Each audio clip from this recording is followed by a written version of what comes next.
இன்று 137வது சர்வதேச தொழிலாளர் தினம் கொண்டாடப்படுகின்றது.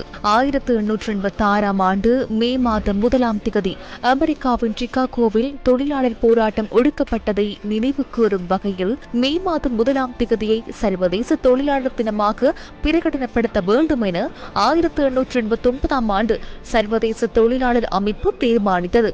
எவ்வாறாயினும் இலங்கையில் 38 வருடங்கள் கடந்த நிலையில் தொழிற்சங்க தலைவர் ஏ.இ. குணசிங்கவின் தலைமையில் மே தின கொண்டாட்டம் ஆரம்பிக்கப்பட்டது. 1891ஆம் ஆண்டு மே மாதம் 1ஆம் திகதி பிறந்த ஏ.டி. குணசிங்கவின் தலைமையில் 1927ஆம் ஆண்டு இடம்பெற்ற மே தின கூட்டமானது எமது நாட்டில் நடத்தப்பட்ட முதலாவது மே தின கூட்டமாக பதிவானது.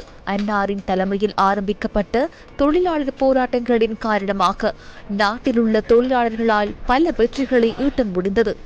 அவ்வாறான வெற்றிகளுக்கு அடித்தளமிட்ட ஏ.டி. குணசிங்கவின் சிலை கொழும்பில் உள்ள குணசிங்கபுரையில் அமைக்கப்பட்டுள்ளது. முன்னாள் ஜனாதிபதி ஆர். பிரேமதாசவால் 1978ஆம் ஆண்டு மே மாதம் 1ஆம் திகதி இந்த சிலை திறந்து வைக்கப்பட்டது. பல்வேறு அரசியல் கட்சிகளும் இன்று மே தினத்தை கொண்டாடுகின்ற நிலையில் ஏ.டி. குணசிங்கவின் உருவச்சிலை இன்று உரிய பராமரிப்பின்றி காணப்பட்டது. கடந்த காலங்களில் இந்த சிலைக்கு வர்ணங்கள் பூசப்பட்டன. எனினும் இன்று சிலை கவனிப்பாரற்று கிடப்பதை அவதானிக்க முடிந்தது.